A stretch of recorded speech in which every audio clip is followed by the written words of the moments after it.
We arrived at the Cyril E. King Airport in St. Thomas around 2 in the afternoon. While landing, it looked like we were crashing into the ocean. We took a shuttle to our car rental, which was across from the airport. This part of the island was very congested and not so pretty.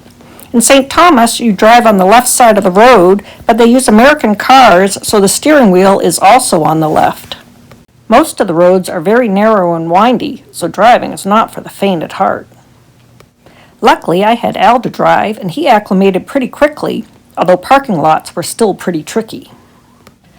The airport is located in Charlotte-Amalie, the capital of St. Thomas. Along the way, we passed the cemetery, which has all the burial plots above ground. As we started to enter the city about 2 miles away, this is the left-hand side.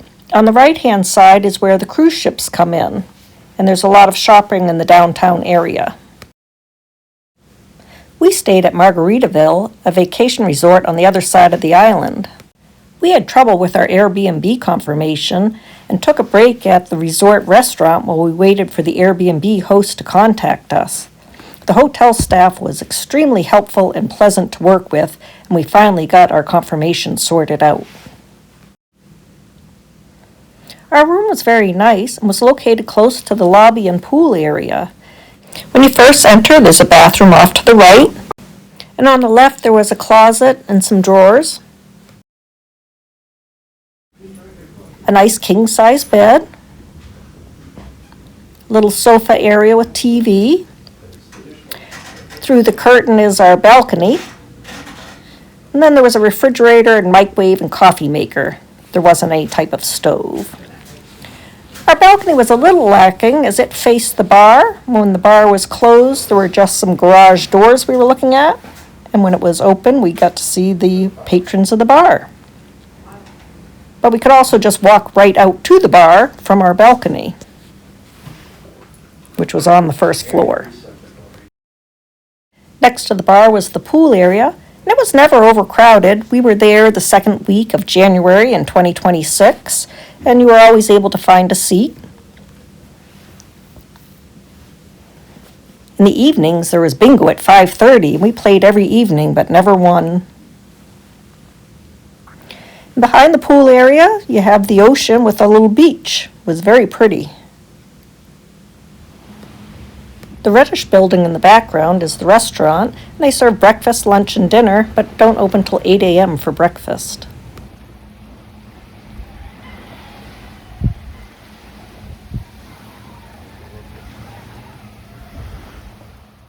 In the evening, they had some fun entertainment. I don't think this was their best song, but it seems to be the only video I took. We at a party we don't wanna be at. We try to talk but we can hear ourselves. If you smile it's all that I can some right back. All these people out around and crippled with anxiety, but I swear. In the morning, we took the 6:30 a.m. car ferry to St. John. It's quite an experience as you have to back onto the ferry. We also had to back into different lines to line up for the ferry. It was very interesting to watch everybody backing in. Hand signals were a bit confusing. Half of the staff was wonderfully pleasant, and half was a little grumpy. The round-trip fare was $80. You could book online or pay cash. A few things required cash in the Virgin Islands, so it's good to have some cash with you.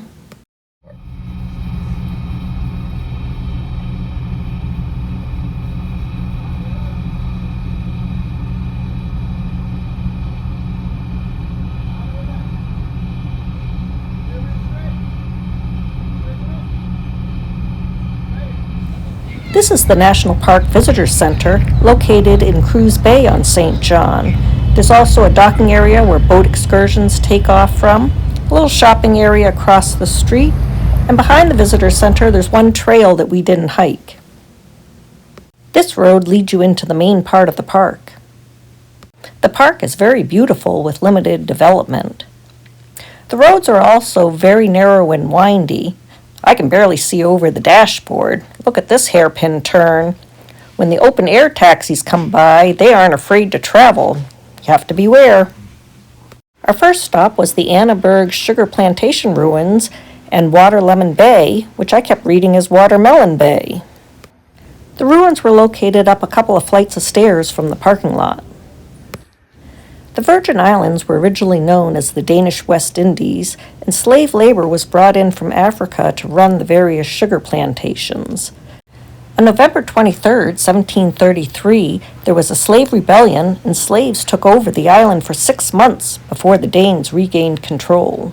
This act of defiance against tyranny is celebrated every year as Freedom Fighters Day, a holiday that was enacted in 1999. This building was the main factory, and I believe the sugarcane was grown on the hills behind.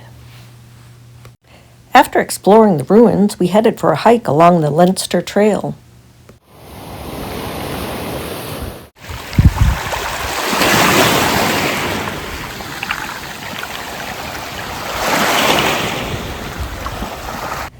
The hike starts off along the bay.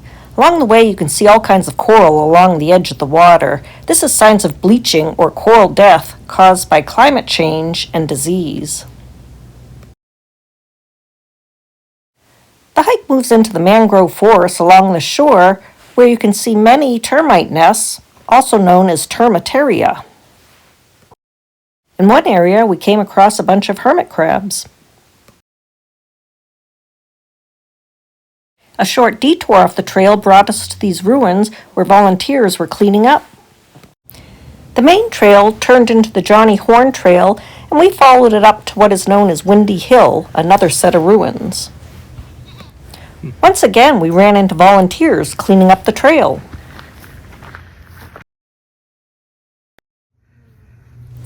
This is Windy Hill with the nice flowers and a great view of the bay.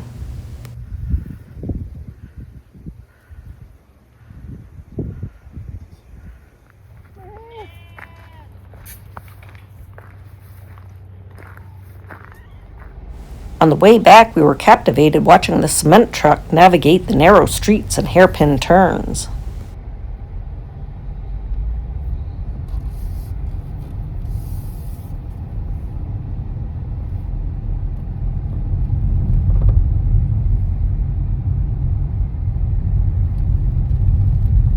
The blue vehicle is one of the many open-air taxis that are not afraid to fly across the island.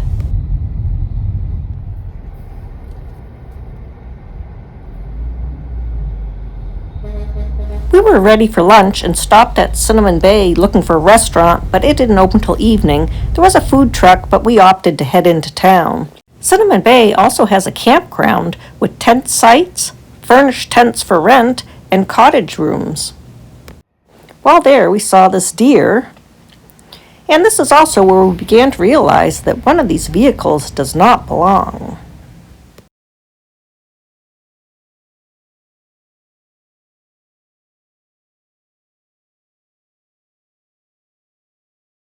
And here it is, our Kia Seltos. We went to the High Tide restaurant downtown, which had a great view and a wonderful staff. Burger prices were about $20 with fries, and most restaurants seem to offer a vegan option, and here they had a bean burger and pasta salad. After lunch, we headed back into the park to Trunk Bay, known for its underwater coral trail. We had a little bit of a hard time following the trail. We saw some of the signs, but we had great snorkeling and saw lots of fish. The water is very buoyant and made snorkeling and floating very easy. After snorkeling, we were ready to head back to St. Thomas. We tried to catch the 3:30 ferry, but it was already full, and they told us to come back in an hour. Well, this is us waiting for the 5:30 ferry, which also turned out to be full, and we missed it as well.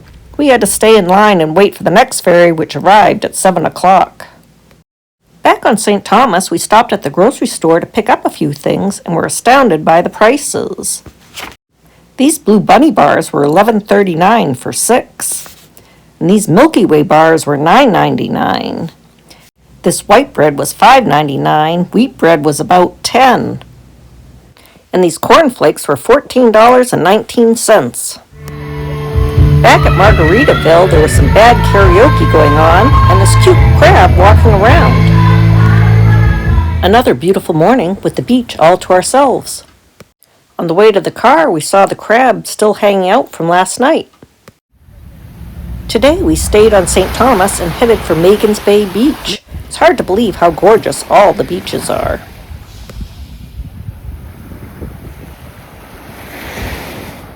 At the far end of the beach was this gathering of pelicans seen in the background. It was also the start of the Magens Bay Trail.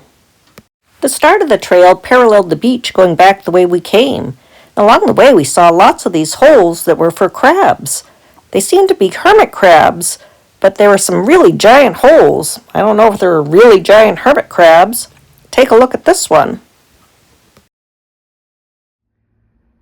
The trail headed up for about a mile and came out at a road. Apparently there was a lookout near the top, but it was overgrown and somehow we missed it. So at the road we turned around and came back down. At the bottom, people were starting to arrive and the parking lot was beginning to fill up. Next, we headed to Brewers Bay for some snorkeling. On the way, we were going down this street where somebody was trying to come up and we both stood at a standstill for about 5 minutes. Not sure if it was two-way traffic or not, but it was a tight squeeze. We also passed this truckload of tea. For Magens Bay, we had to pay $16 to get in. Brewers Bay Beach is free and we parked along the street. Brewers Bay is known for its sea turtle habitat and has both the green sea turtle, which has been downgraded from endangered to least concern, and the hawksbill sea turtle, which is still very endangered. Although we didn't see any turtles this trip, we had a great time snorkeling. We did see a ray and a bunch of great fish. From here, we decided to check out the shops in downtown Charlotte-Amalie.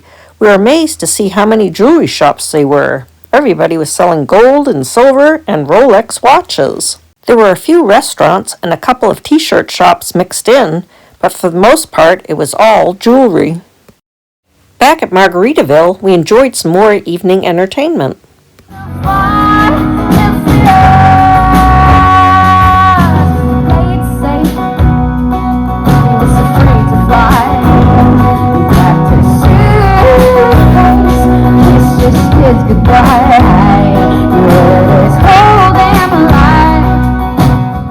For our third day, we decided to head back over to St. John's and caught the 6:30 a.m. ferry. We headed for Salt Pond Bay, where the Ram's Head Trail was located.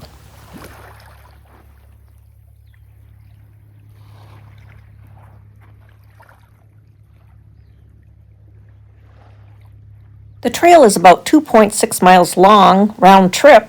It starts off from the sandy beach and then heads over to a rocky beach. After crossing the rocky beach, you head up towards the Ram's Head. Along the way, you pass many barrel cactuses.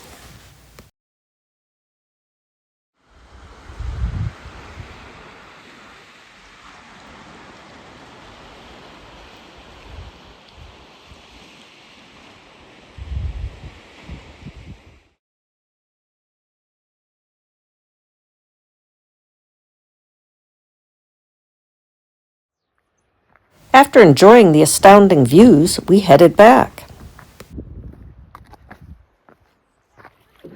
While we were hiking, a catamaran had pulled into the bay, but the beach was still very quiet.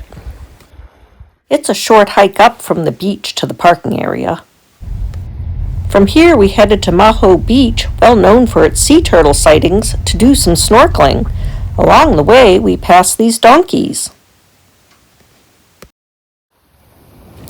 The weather, the water, and the beach were great for snorkeling, but alas, no sea turtles. After another great lunch at the high tide, we headed back to St. Thomas to further explore our hotel. We started with free margarita hour in the game room area. It is located above the lobby to the hotel and has a pool table, foosball, also had a Pac-Man game, and they have crossword groups in the mornings here. From here, we walked down to the town hall, where there's a very small gym, a coffee shop, and a souvenir shop. Next, we went in search of the second pool. Along the way, we passed these chickens, which are ubiquitous across both St. John and St. Thomas. The second pool turned out to be up a number of flights of stairs, and up we went. The pool had a swim-up bar and a beautiful view. We arrived during happy hour with 2-for-1 drinks. Across the bay is the controversial Coral World, which keeps captive dolphins, so we did not go. Another beautiful morning with coffee on the beach. and some roosters crowing in the background.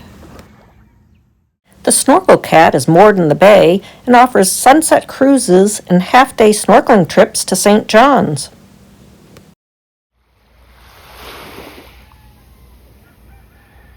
Here is a tricolored heron strolling by. Coconut palms were brought to the Virgin Islands by Europeans in the 1600s and form an iconic part of the shoreline, but face heavy erosion from rising sea levels and hurricanes. A beautiful rooster next to our car. And a chicken running by. Today we are in search of Mermaid's Chair, a beach in the private resort of Botany Bay. To get there, you enter the resort and hike down a paved road and sidewalk. It's about 1.5 miles to get there. It is a pretty steep walk down.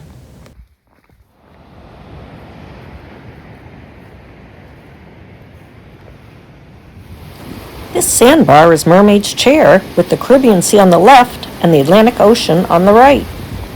The Caribbean beach is pretty calm, and we had some of our best snorkeling here and among the rocks. It's a little bit rocky when you first enter, but once you're in and swimming around, it was great. Lucky for us, the day was a bit overcast, as the walk back offers no shade and a steep climb. For lunch, we headed over to Sapphire Beach, which was a little run down and not nearly as nice as our hotel, and it only had counter service. After, we headed back to Margaritaville for drinks by the pool. In the morning, instead of peanut butter and jelly for breakfast, we waited until 8 for our restaurant to open, and I had avocado toast. I never tired of watching the pelicans crash into the sea for fish.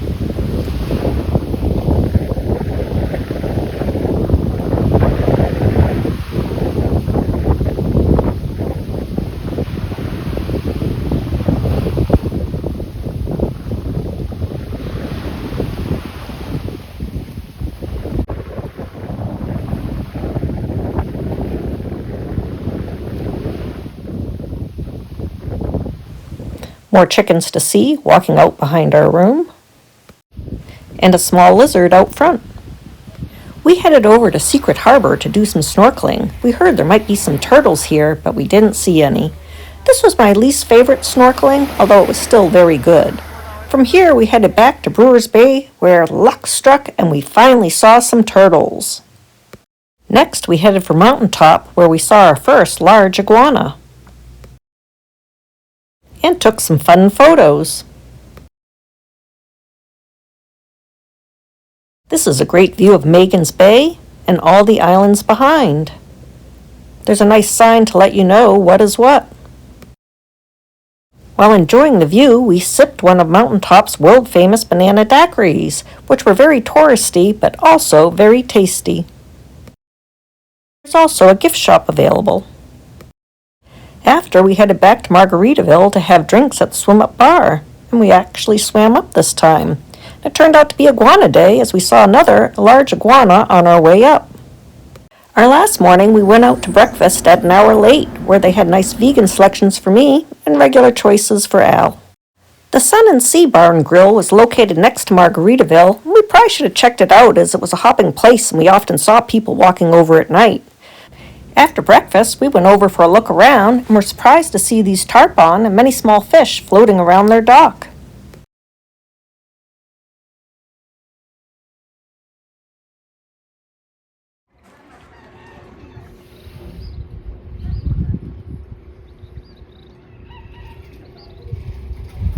We watched some more pelicans, and then it was time to head for the airport.